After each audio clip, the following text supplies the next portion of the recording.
So we didn't see Zal because I died in the intro stage. He's the quote-unquote boss of that prologue area. But this guy that showed up and took my sister, Galda, is apparently much stronger than him, so... Okay, so now we're on to Area 4, so I guess my theory about only doing the odds wasn't true. Ah! So I got hit, lost a head, and I lost my weapon. That's annoying. But I should be able to power up my flame. Looks like it dropped my air-to-air flame 2 levels, because I don't have the sort of teardrop-shaped bullets. But I'll be able to get that back. That is an earthquake power-up. Unlike the breath one, it just constantly shakes the screen and kills any ground enemies that show up. So that's nice. It's movement power-up. Could have used that one. That was a wide shot power-up. So now the tile set is sort of this canyon graveyard. I think it's a graveyard area in the title card.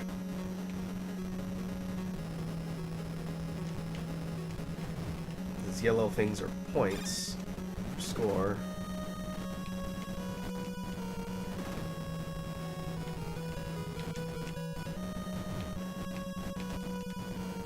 And we're fighting scorpions. I think those little things in the ground were skulls? Little skeleton heads. These are like skeleton fish, I guess.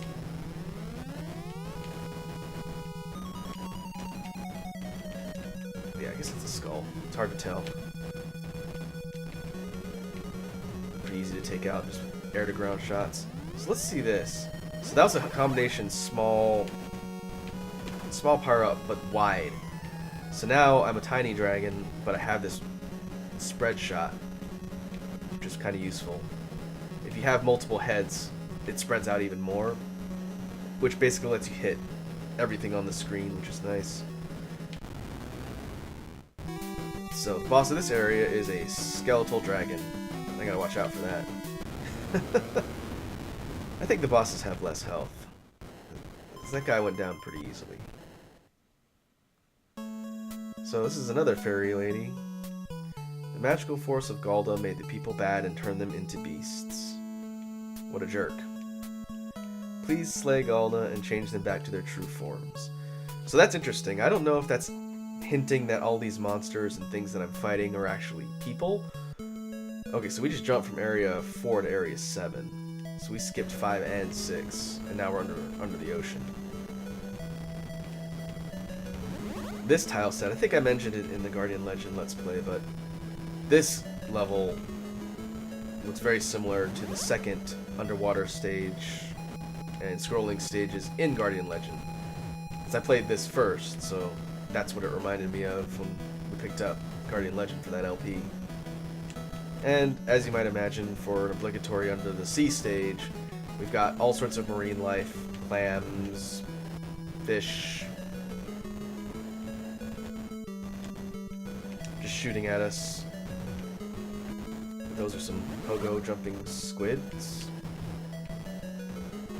Starfish, of course. Sea anemones. Large fish. So I got 3 heads now with that wide shot, and you can see it just spreads out over the screen and covers a pretty good distance. So I'll probably hold on to that for now until maybe the flame enhancer shows up. Because it's lower damage, but the coverage is nice. And those barnacle sea anemone things will just continue to shoot me, so I need to take them out. And having the wide shot makes that a lot easier.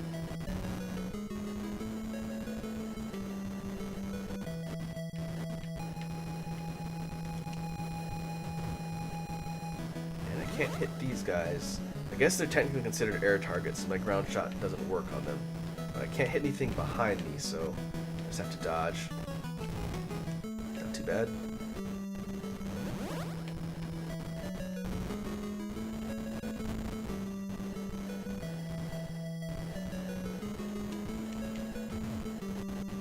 So one thing that might be noticeable if you've seen that Guardian Legend Let's Play recently is that the scroll speed of the screen in this game is noticeably slower.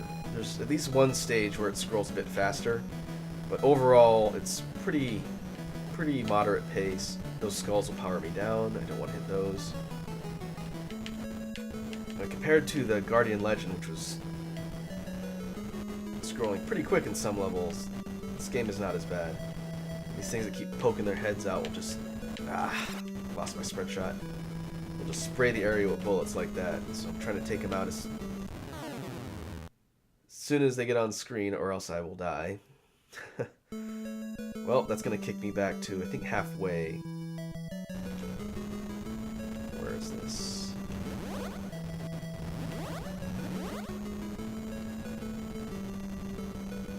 It dropped me back to the very beginning? No, this is about halfway, I think. Right when the barnacles show up. So now I don't have that wide-reaching shot, so I have to be a little more careful. I'm sitting here talking about how overall challenge-wise this game's not as bad, but then I died, so I guess I shouldn't really say anything.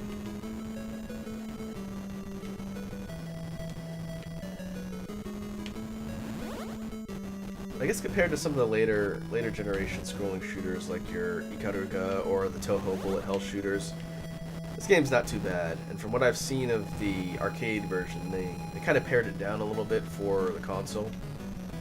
I think it was released on possibly the TurboGrafx, which is more of a faithful arcade port, but from the NES library, I'd still consider it a moderately challenging game. Just a fun one to sit down and play through.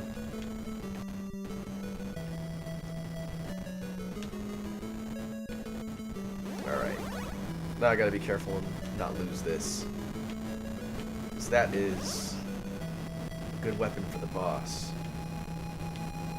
Oof.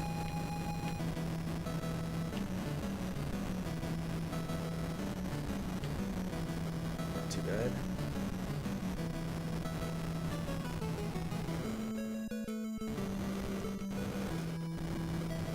It's also worth noting that you can't shoot both air and ground shots at the same time.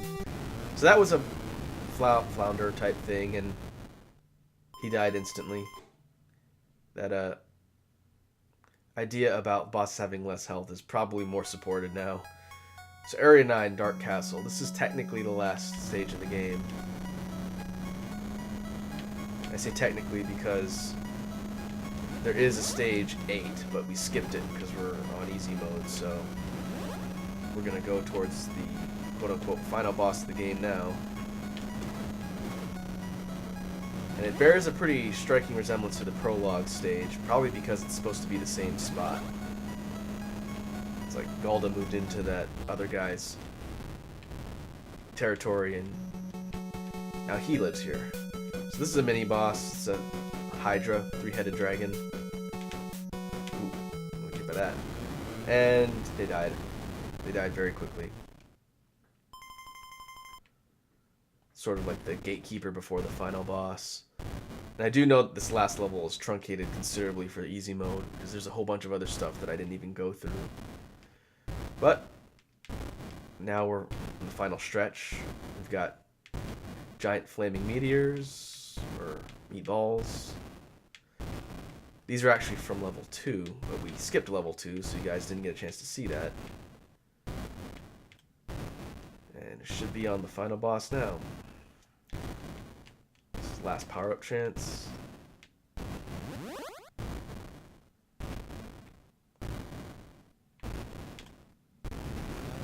So this is Galda. This little dude, he shoots stuff at you, and now he's dead. So, that was the final boss of the game.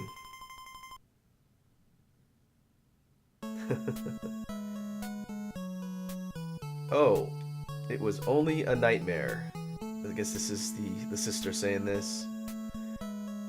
I'm scared of the dark, but my sister, Iris, is the scariest. Oh, I guess this is the brother saying this to the sister.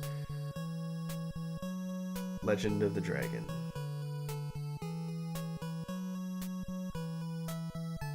So, it was all a dream. Supposedly. So, that was the base game in quote-unquote easy mode. We'll see if it'll let me restart from here. Doesn't look like it. So what I will do is I will go and reset the system, and we'll start over from the beginning and play through the game proper.